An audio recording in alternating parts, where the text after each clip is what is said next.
වයස අවුරුදු 6යි ලිඳක් හදලා අන්තිමට ලොකු ෆවුන්ඩේෂන් එක නිර්මාතෘ සහ විදායක නිලධාරියා වෙනවා. මේක ඇවිල්ලා සුරංගනා කතාවක් නෙමෙයි. මේක ඇත්තටම ලෝකෙ සිද්ධ වෙච්ච කතාවක්. එහෙනම් මුලින් ඉඳන් අහගෙන ඉන්න මේ කතාව අහනකොට ඔයාට හිතේ අවුරුදු 6ක එක වසර ඉගෙන ගන්න ළමයෙක්ට මෙච්චර දෙයක් කරන්න පුළුවන්ද කියලා. ඔව් ඇත්තටම කරන්න පුළුවන්. මේ කතාවේ කතානායකයාගේ නම රයන්. රයන් එයාගේ පළවෙනි ශ්‍රේණි පන්ති ඉගෙන ගන්නකොට එයාගේ ටීචර් දවසක් කියනවා පුතේ අපිට පිරිසුදු වතුර හරි ඉක්මනට ළඟා කරගන්න පුළුවන් වුණාට හම්බුණාට මේ ලෝකයේ ජීවත් වෙන සමහරක් ළමයින්ට එහෙම හම්බ වෙන්නේ නැහැ. ඒගොල්ලෝ කිලෝමීටර් ගාණක් ඇවිදගෙන යන්න ඕනේ පිරිසුදු වතුර හොයාගන්න. එහෙම ගියත් ඒගොල්ලන්ට සමහරක් වෙලාවට පිරිසුදු වතුර හම්බ වෙන්නේ නැහැ කියලා. මේක අහගෙන ඉන්නේ පන්තියේ එක ළමයෙක්ට ඒක ගොඩක් හිතට වැදෙනවා. එයා කල්පනා කරනවා අපිට වතුර ගන්න මහ ලොකු දුරක් නෑ. මට ස්ටෙප්ස් 10ක් වගේ තමයි තියෙන්නේ පිරිසුදු වතුර ගන්න මේ පාසලේ වුණත්. ඇයි සමහරක් ප්‍රාන්තවල සමහරක් රටවල ජීවත් වෙන ළමයින්ට මෙහෙම වෙන්නේ? එහෙම කිලෝමීටර් ගාණක් ගිහලත් ඇයි යාළුවට පිරිසුදු වතුර ගන්න බැරි කියන ප්‍රශ්නේ මේ පුංචි දරුවාගේ ඔළුවට එනවා. මෙයා කල්පනා කරනවා මේකට විසඳුමක් විදිහට ලිඳක් හැදුවොත් සමහරක් වෙලාවට ඒ ළමයින්ට ඒ පාසල් වල ළමයින්ට පිරිසුදු වතුර ගන්න පුළුවන් නේද කියලා. ඉතින් මෙයා එදා ගෙදර ගිහිල්ලා මෙයාගේ අම්මලාට කියලා මට අප්‍රිකාවේ ළමයි වෙනුවෙන් ලිඳක් හදන්න ඕනේ කියලා. ඒ වගේ අවස්ථාවක සාමාන්‍යයෙන් අම්මා කෙනෙක් ගෙන උත්තරයක් මොකක්ද? අම්මගේ තාත්තෙක් ගෙන උත්තරයක් පුතේ තාම පොඩි ඔයාට වගේ දේවල් කරන්න බෑ. පිස්සු කතා කරන්න එපා ගිල ඉගෙන ගන්න. එහෙමනේ කියන්නේ. හැබැයි ඒ අම්මයි තාත්තයි දෙන උත්තරේ ටිකක් වෙනස්. අම්මයි තාත්තයි කියනවා හරි කමක් නෑ රයන්. අපි හදමු ලිඳක්. හැබැයි ඔයාට මේ වෙනුවෙන් මහන්සි වෙන්න වෙනවා. ඔයා ඒකට ඩොලර්ස් උපයන්න වෙනවා. ඒකෙන් ගෙදර අපිට සපෝට් කරන්න අපි ඔයාට ඒකට පේමන්ට් එකක් දෙන්නම් කියලා. රයන් මේකට එකඟ වෙනවා. මේ පුංචි දරුවා. රයන් මාස 4ක් අම්මලාට ඒ අදාළ දේවල් සපයලා ඩොලර් 70ක් හොයා ගන්නවා. මාස 4ක් ඉවරනට පස්සේ දැනගන්නවා ඇත්තටම ලිඳක් හදන්න ඩොලර් 70ක් මැද ඩොලර් 2000ක්වත් අත්‍යවශ්‍ය වෙනවා කියලා. ඉතින් ඒ වගේ අවස්ථාවකදී ඔයා මොකද හිතන්නේ? රයන් නවතීද? නෑ ඇත්තටම රයන් නැවතුන්නේ නෑ. රයන් කරේ මොකක්ද? එයා ගිහිල්ලා එයාගේ යාළුවන්ගේ දෙමාපියන්ට මේකට කැමති වැඩිහිටියන්ට මෙයාගේ මේ අරමුණ කිව්වා. මට අප්‍රිකාවේ ලිඳක් හදන්න ඕනේ මට එකතු වෙන්න කියලා. ඉතින් ඇත්තටම ඔයා හිතන්නේ මොකක්ද? අවුරුදු 6ක පුංචි ළමයෙක් මේක වසරේ පළවෙනි පන්ති ඉගෙන ගන්න ළමයෙක් ගිහිල්ලා වැඩිහිටියන්ට කියනවා මට අප්‍රිකාවේ ලිඳක් හදන්න ඕනේ කියලා. දැන් ලංකාවේ අපේ ළමයෙක් එහෙම උදව් ඉල්ලුවොත් එහෙම සෝෂල් මීඩියා වල මොකද හිතෙන්නේ ඔයාට? මොන වගේ තත්ත්වයක් උදා වෙයිද ළමයා වෙනුවෙන්?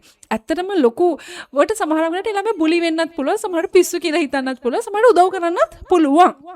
හැබැයි රයන්ට නම් ඇත්තටම මේකේ හාත්පසින්ම වෙනස් දෙයක් උනේ. රයන්ට මිනිස්සු ගොඩක් උදව් කරා. අන්තිමට මේකේ ප්‍රතිඵලයක් විදිහට රයන්ට පුළුවන් වෙනවා 1999 දී උගන්ඩාවේ ඇන්ජලෝ ප්‍රයිමරි පාසල අසල පළවෙනි ලිඳ හදන්න. අන්තිමට රයන් මෙතනින් නවතින්නෙත් නෑ. රයන් හදන ලොකු ෆවුන්ඩේෂන් එකක්. මේකේ නම තමයි රයන්ස් වෙල් ෆවුන්ඩේෂන් කියලා. ඉතින් ලින්ක් එක මම දාලා තියෙනවා Facebook එකේ. ඔයාලට ගිහලා බලන්න පුළුවන් මේක ඇත්තද බොරුද කියලා. ඇත්තට මේ කතාව එයාගේ වෙබ්සයිට් එකේ මේ කතාව මේ විදිහටම තියෙනවා.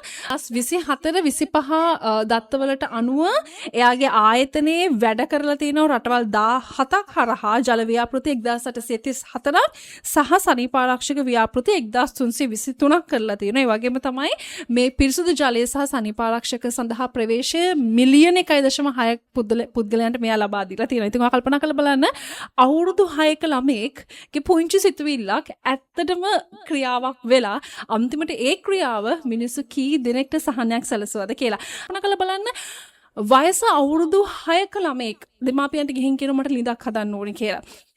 පුංචි සිතුවිල්ලක්. එයාට බෑ මුළු ලෝකෙටම හොඳ පිරිසුදු වතුර ලබා දෙන්න එයාට බෑ. එයාට පුළුවන් දේ ඒ අවස්ථාවේදී ප්‍රශ්නයට මට මොකක්ද දෙන්න පුළුවන් විසඳුම. ඒක විතරයි එයා කල්පනා කරලා බැලුවේ.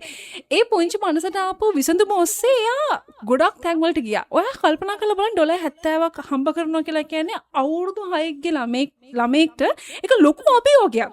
අපිට මේ අවස්ථාවේදී ඒක ලොකු අභියෝගයක් නොවෙන්න පුළුවන් අපේ වයස් සීමාවන් එක්ක. නමුත් අවුරුදු 6ක ළමයිගේ ජීවිතේ ගොඩක් ගෙවිලා නැහැ. එයාට ඒක හරි ලොකු ටාස්ක් එකක්.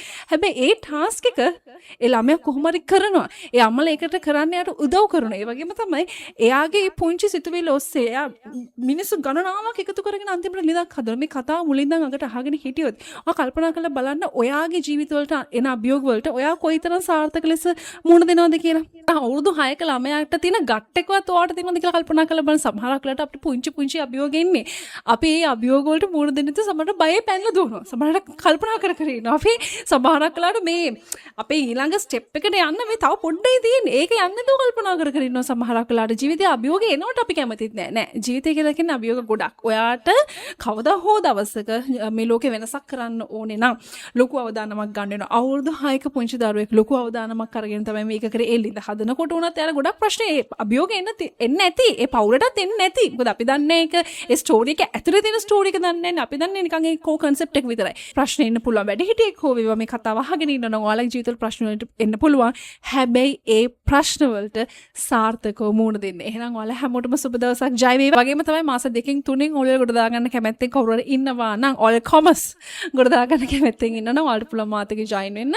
ඉතින් සැප්තැම්බර් මැද සතියේදී අපි පටන් ගන්න බලාපොරොත්තු වෙලා ඉන්නවා O level 2 months fast track program එකට. ඒකටත් ජොයින් වෙන්න කැමති කට්ටිය ඉන්නවා නම් ජොයින් වෙන්න පුළුවන්. ඒකත් මතක් කරන ගමන් එහෙනම් ඔයාලා හැමෝටම සුබ දවසක් ජය වේවා.